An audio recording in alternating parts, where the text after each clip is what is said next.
Yeah, yeah, for sure. Okay, let me share my screen. So, oh, I gotta send a request for that. Oh, and also, Maddie, feel free. Sorry, it would be amazing if you could introduce yourself. Sorry, I didn't do Yes, for that. sure. Okay, cool. So, hi everybody. My name is Maddie. I am a product designer working in the legal tech space. And like Preet said, I have been recently kind of playing around with Claude Code and, getting all of that set up with my company's code base in order to design within Claude Code and essentially like ship from there. So if you guys can see my screen, I'll kind of run you through the setup that I have going on right now. So my setup is I use the VS Code terminal, and within the VS Code terminal, I have Claude Code connected. And then the other aspect of that setup is that I have my company's code base here connected. And so what that means is that when I am using Claude to sort of prompt new designs and get it to build me some prototypes, it's using my company's actual code base to make those designs. So a lot of the components and the UI patterns and everything like that are going to look pretty good because it's actually using the actual design library. So if any of you were at the event last week, I demoed creating this sort of like hypothetical page within my product. This is something that doesn't exist, but is an example of something that might exist within my product here. And so this is like an executed signatures page, and it's just a list of all of these documents and who signed it and what the status is and whatnot. So all of this was created purely through just prompting on Claude Code. And then, of course, when the, Claude Code to Figma came out a couple days ago, I've started to play around with that a little bit. So I can kind of show you what that looks like. So here's just like all of the kind of messages. Pretend that this is all just me, prompting it to look like this. This is the dev server that's up and running so that I can kind of like test out what the designs look like. And I have like different modals and whatnot within here. And if I were to say, help me bring the executed signature page to Figma, let's see what happens.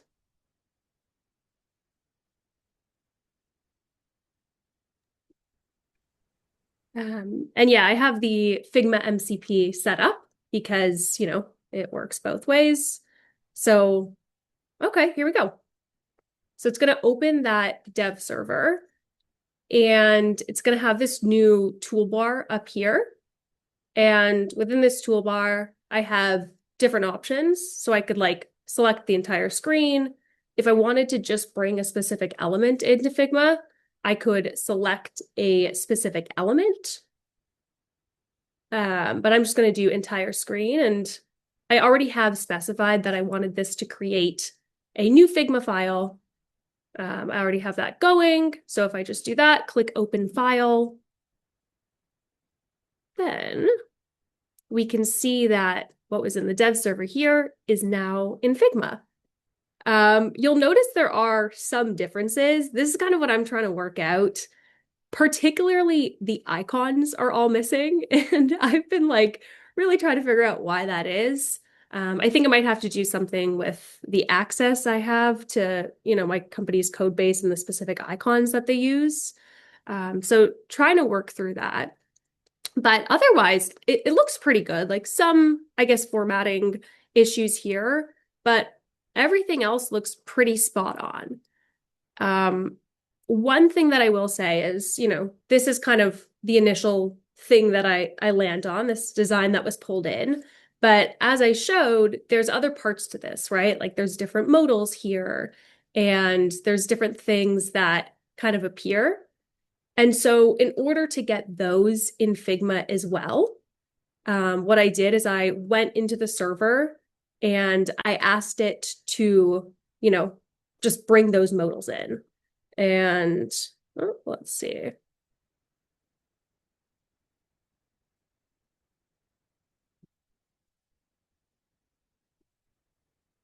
Okay, so I ran this before, but essentially what it did is it defaulted the landing page temporarily of this to be like this modal, and then it brought it into Figma, and then it undid that default.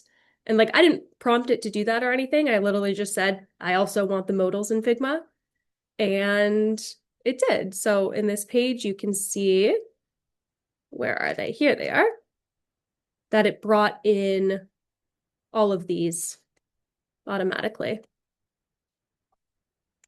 So yeah, that's where I'm at right now.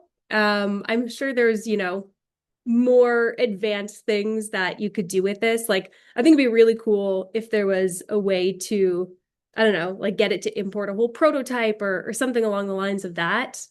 I'm not there yet, and like I said, still working out some kinks with icons and formatting, but overall, it's pretty cool, and like the structure of the Figma files is pretty good as well. Like you can, drill into it, and there's, well, which frame is this pointing to?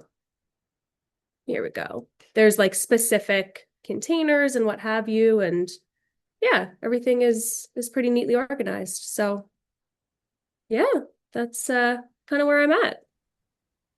That's really cool. Um, Maddie, have you done the other way around too, where you made Hmm. edits in Figma or net new components and Yeah. pushed it back into the library or code? Yes, yeah. I tried it kind of like full circle like that. Like I had a page, not this specific example, but I had a page in Figma, brought it into Claude Code, made a couple changes in Claude Code, and then brought it back to Figma.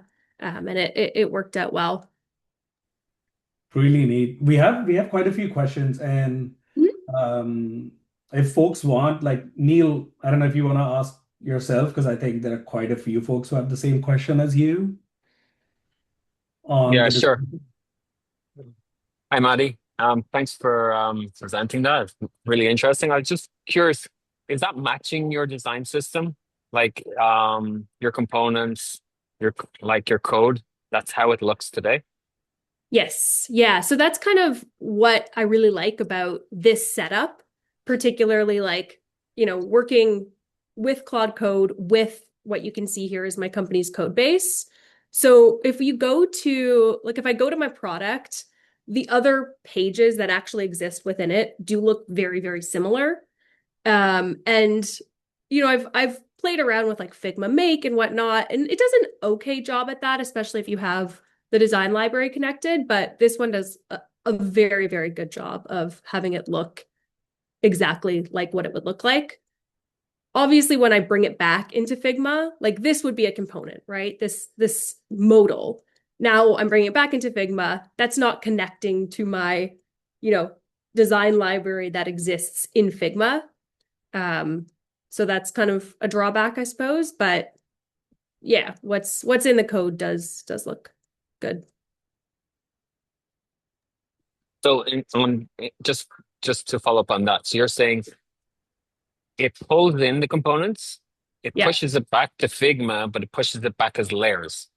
It like the link between its original component gets Mhm. broken. The component, like specifically in the code or in Figma? In Figma. Like this particular, like this Yeah. modal is a component in your design system, but Yes. it's now Yeah. become just a layer. Yes. Yeah. Interesting. Yeah. Okay. I think Great. that's why even in the Neil, to your point, in the announcement, the video they did, Claude Code and Figma, I think I remember they were talking about this, at least at this stage, being a great tool for ideation. Like they were Mhm. mentioning how you can pull in a component and then the designers could go and make, four different variants and explore and experiment. Um, yeah, because that, Maddie, that sounds like, yeah. So if you were to iterate on it, you wouldn't be able to push back and update the component itself in the code base. Yeah, that I don't know actually. Yeah. Yeah, I don't think so. Yeah. Okay. Really Right? cool. And thank you, Neil. That was a great question. We had few questions around early on. Folks were asking about context, like how have you been providing context for the app? Specifically, someone asked, sorry, I'm trying to find the question. Yeah, whether context is within the org, that was a really good one. So even when you are right now working, like if there were two or three designers in the org, how do you see, the designers or the design team coordinating within themselves, but then also with the devs and sharing context with the agents in between? Yeah, so what I would think of, like, in full transparency, there is not, a bunch of designers doing this right now. This is kind of more so me like experimenting and whatnot. But how I would see the ideal sort of like mode of this would be all of this right now is me cloning the repository. So if there was another designer, they would also clone a repository. So the stuff that I'm working on right now is not, being pushed right to the main repository unless I were to do that or a developer were to do that. So I think it would be kind of each designer working in separate branches. And then when things are in a good state, you could push them to the main branch. But that is something that, like, my company, we're kind of playing around with this. We're kind of just in the early stages of figuring out how this would actually work, to hand off and everything like that. But that's kind of how I would think it would work. No, really cool. It's almost mimics, and sorry, Apurva, I'm coming to you. It almost mimics how we see developers often also working in the workflows, no? Like they're all just pulling from the main repo, pushing their updates in parallel, and then, the Yeah. conflicts can be resolved. Apurv. Hey, yeah, thanks for the demo. I was also wondering if we can add an MD file for layer naming. And so right now the layers uh, are not very meaningful for humans. Like it's Mhm. very machine oriented. Have you tried anything in that direction? And then a follow-up question was also like about the tokens. Like, does Claude how do you manage the token variables? Because some tokens I've known in bigger token systems where variables doesn't support some tokens which are in the code base. And so have you ever encountered a problem where the tokens are not being used correctly in Figma or something like that? Thanks. Yeah, I honestly know I haven't run into that yet, partly because this is like very new and just still kind of exploring.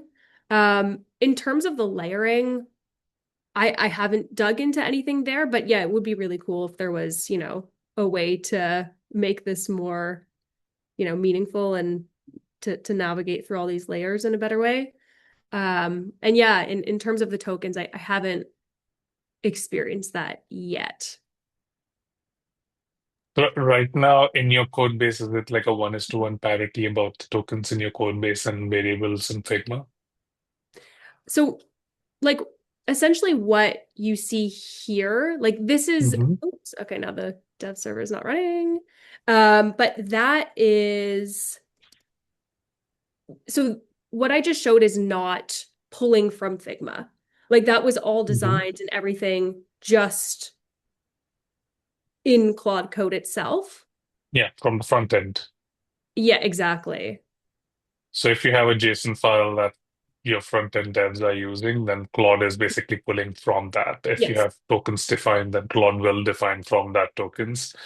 And Yes. so that's where I was kind of like I thought so. And then so when it gets transferred back into Figma, is it just using the measurements from the tokens, or is it actually using the variables in Figma? Because I try to drill into my designers like, no, no, no, tokens everywhere.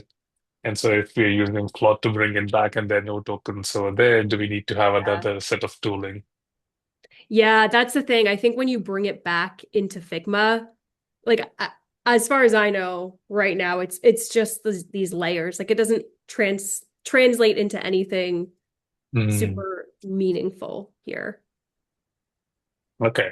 But Maybe that's an there. interesting, Yeah. interesting area to dig into. Yeah, sure. like maybe there is a way, which would be cool. Really Yeah, I mean, cool. it's the first release, so but yeah, Yeah. thanks for Yeah, doing this. It was really impressive. yeah. Yeah, and Maddie had a 10 minutes heads up, just so all of you know, to be fair to Cool. Maddie. Yeah, no, thank you so much, Maddie. That was really, really interesting.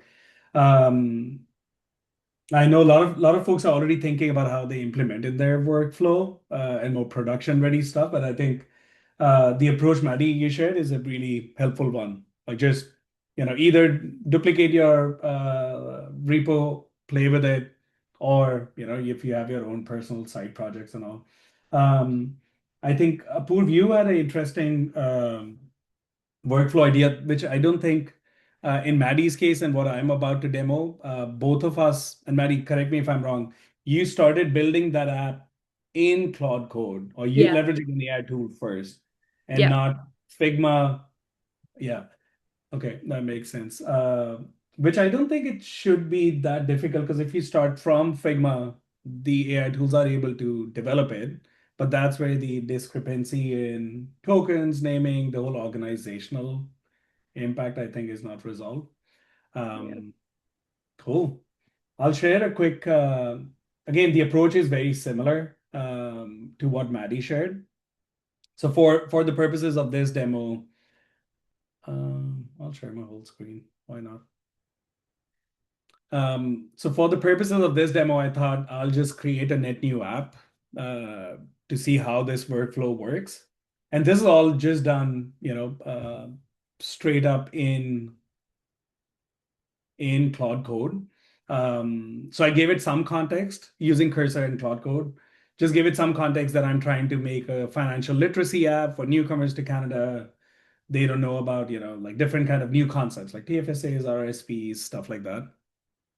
So I mean, even already there, I think it definitely went a little too far beyond what I wanted to. Just demo and made the whole components out, all of the workflows. But again, there's not much of a. This is just AI generated, right? So now, how do we, if this was me at my job and I'm trying to pitch a new idea that we could experiment with, how do I take this, but also not make it look like something, just generated by AI, but how that could look as a potential extension of our product. Um, so in my case, like I know, Maddie, you were working straight in VS Code. I had not worked in VS Code before, so just for folks who are planning to try Claude for the first time, I went straight into like when you can go into the terminal and initiate Claude Code from there, from the terminal. And when you do create the app, you just have to make sure you're in the right folder. Sometimes you don't have to be. So the name of the app I knew it had made was called Finlet. So I literally said, can you just open the Finlet app? It made the app, or it opened the app, started the development server, which is just a local URL you see on your browser. And for me, initially, when I asked it to initiate the MCP server, and that's when I was messaging Maddie in a little bit of panic, because I was like, the MCP server doesn't seem to be working for me.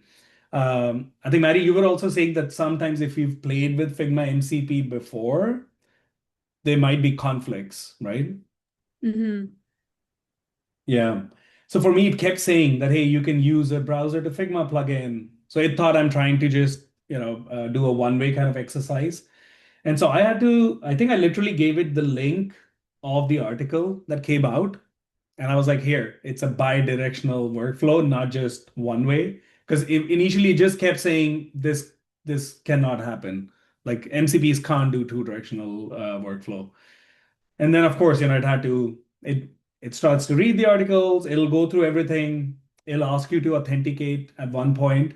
One other thing to note is it did ask me to uh, like it said that it works only with Figma desktop. I don't know if anyone else has been able to make it with the browser version, but you do need to have the Figma desktop version open.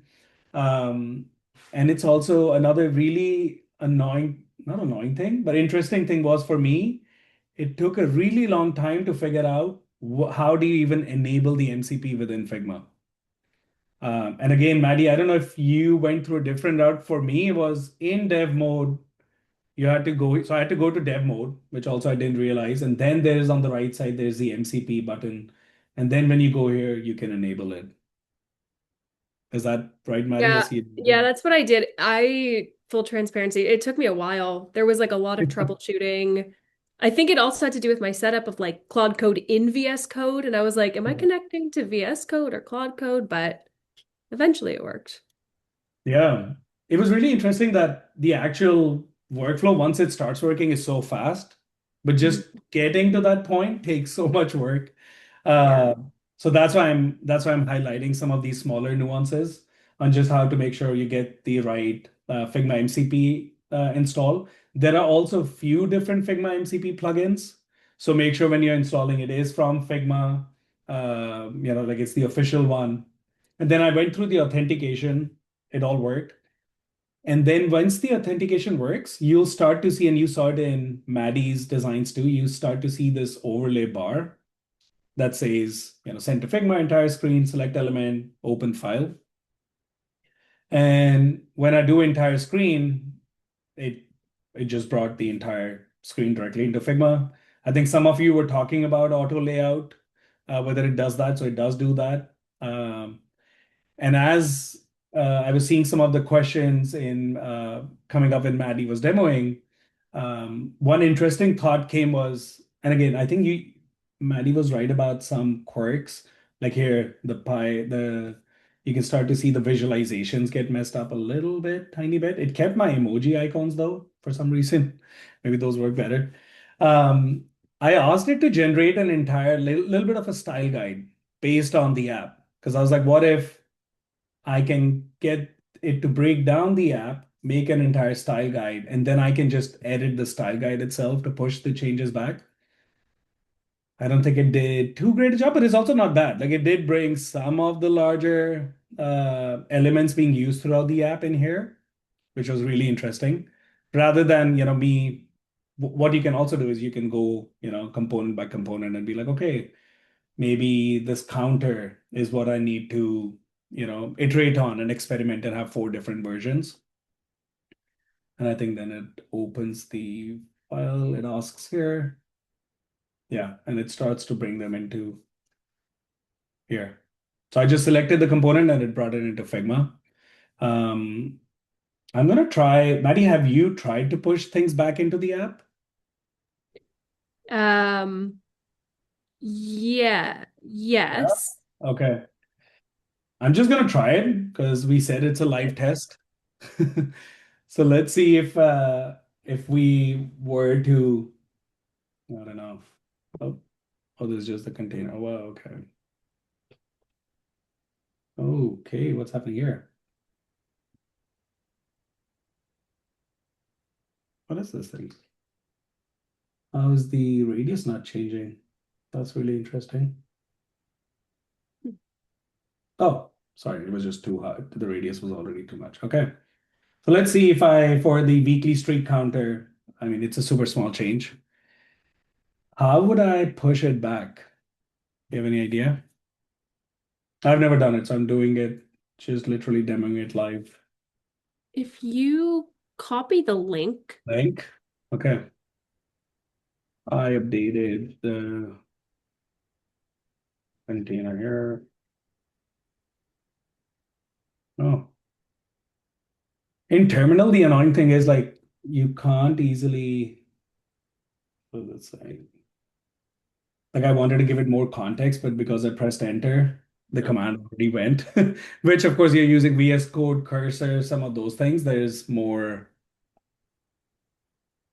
little more flexibility you have in how you chat with the models. Okay, so you updated your street card. Here are the changes you made in Figma. Want me to update the street card component? Yes, update it. And let's see. A super small demo if it does push it back. I'll update the component to match Figma changes. Square indicators. Okay, so it did recognize.